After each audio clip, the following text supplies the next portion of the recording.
Mamamatay na lang ako eh. Sa gutom eh, ano namang kabuluhan itong pagiging panganay ko kung magugutom ako.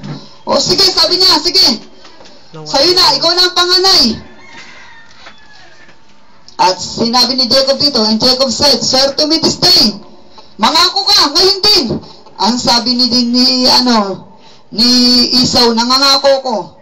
At ibinenta ni Esau ang kanyang pagiging panganay kay Jacob sa isang tasang pagkain.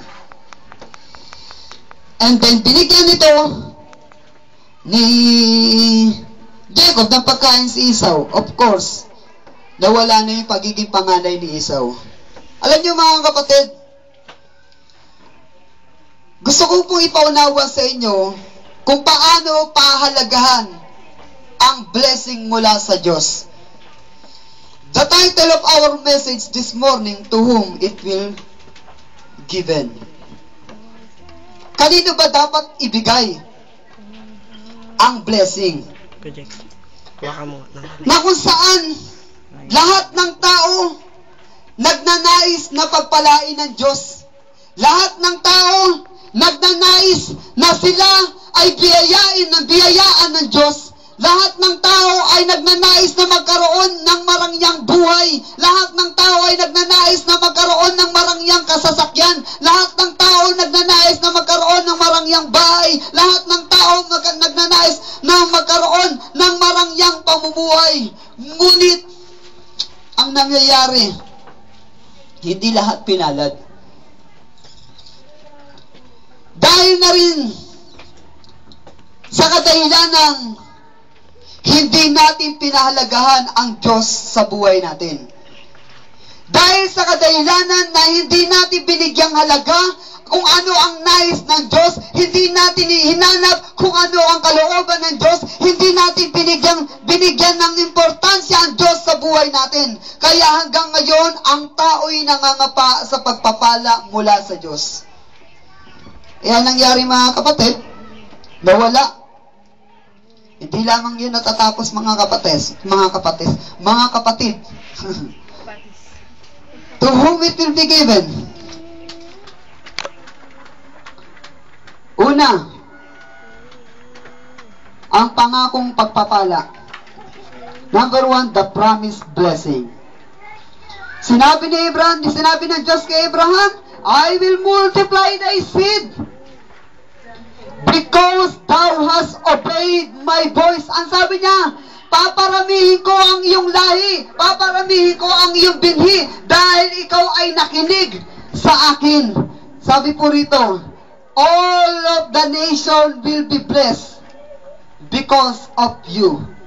Lahat ng bansa ay pagpapalain dahil sa iyong pagdinig, dahil sa iyong pagsunod, dahil sa iyong pagtalima sa aking ipinag-uutos. Lahat ng iyong nasasakupan ay aking pagpapalain. Lahat ng iyong binhi ay aking pagpapalain. Lahat ng bagay na ito na narito sa mundo ay ipagkakalob ko sa iyo dahil ikaw ay sumunod sa akin.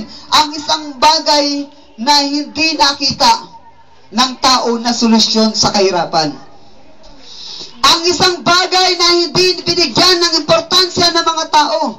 Ang isang bagay na kung saan, kung mauunawaan lamang ng bawat tao na ang Diyos ay nagbigay ng kautusan at ang bawat kautusan na yun ay may lakit na pangako, lahat ng tao sana ay hindi maghahanap ng pagpapala mula sa Diyos. Subalit ito'y uulan sa Kanya kung nakita at naunawaan niya lamang ang kahalagahan ng pagsunod sa ating Panginoon. Si Jacob bilang panganay, si Esau bilang panganay, hindi niya pinahalagahan yun. Ang mahalaga sa kanya, makakain.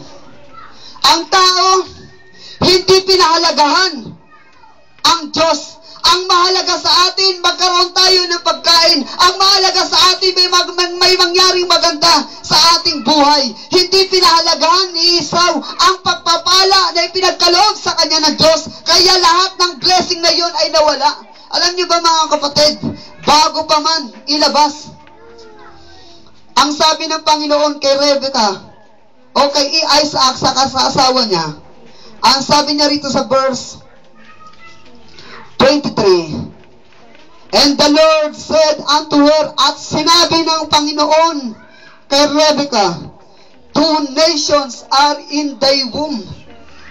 2 bansa ang nasa iyong sinapupunan. And 2 manner of people shall be separated from thy bowels. At 2 tao, magkaibang tao, ay pag-iwalayin mula sa iyong sinapupunan. Ang isang tao ay mas magiging malakas kesa sa isa. At ang panganay ay maglilingkod sa bunso. Makikita niyo mga kapatid, dahil alam ng Panginoon kung ano ang magiging attitude ni Esau. Dahil alam ng Panginoon kung ano yung magiging nais ni Esau. Ang nais ni Esau, magkaroon ng kalakasan ang kanyang katawan sa pamamagitan ng pagkain na ibibigay sa kanya ni Jacob. Ang nais ni Esau ay maalwanan ng kanyang katawan. Kaya kahit na siya ay pinagpala ng Panginoon, kahit na siya ang ginawang panganay ng Panginoon, binaliwala niya yun dahil sa kanyang gutom. Minsan, ang tao bumabaliwala sa Diyos.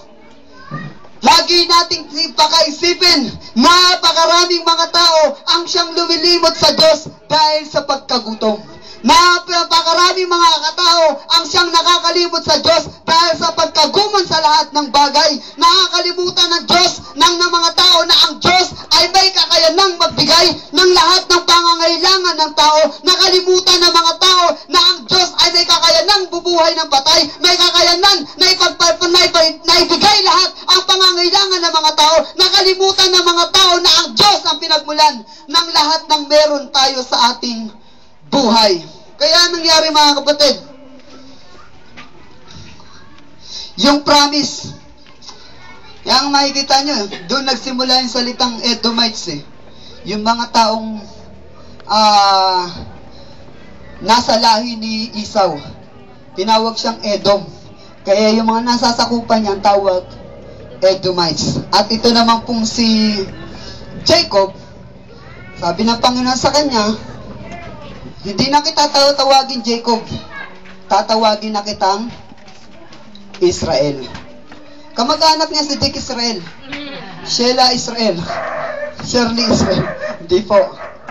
Hindi na kita tatawagin Jacob. I will call you no more Jacob but Israel. Doon nagmula ang pangalang Israel. Yung bansang Israel ay nagmula kay Jacob, na kung saan yung kanyang mga anak ay pinagpala ng Panginoon, kung saan yung pangako ng Panginoon kay Abraham ay naging pangako niya rin kay Isaac, at naging pangako niya rin kay Jacob, hanggang kay Joseph, naging pangako pa rin ng Panginoon hanggang sa sumusunod na henerasyon ng bansang Israel. Patuloy na tinutupad ng Diyos ang kanyang mga pangako.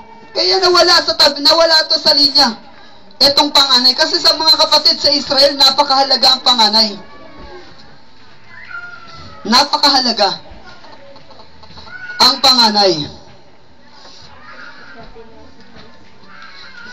Ito'y katumbas ng salitang first, una. Kasi ang gusto ng Panginoon, una sa lahat siya. Di ba? Kung may gagawin ka, dapat mas una siya sa'yo.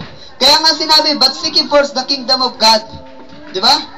And His righteousness, and all these things shall be added unto you. Sapagkat ang nais ng Panginoon, lahat ng blessing na meron ka, lahat ng pagbaon na matatanggap mong pagpapala, ay dapat una na siya ang iyong pinibigyan. Dapat siya ang una na iyong pinasasalamatan. Dapat siya ang una mong hinahanap upang sabihin, maraming salamat Panginoon sa lahat ng blessing na natanggap ko sa iyo. Maraming salamat Panginoon sa lahat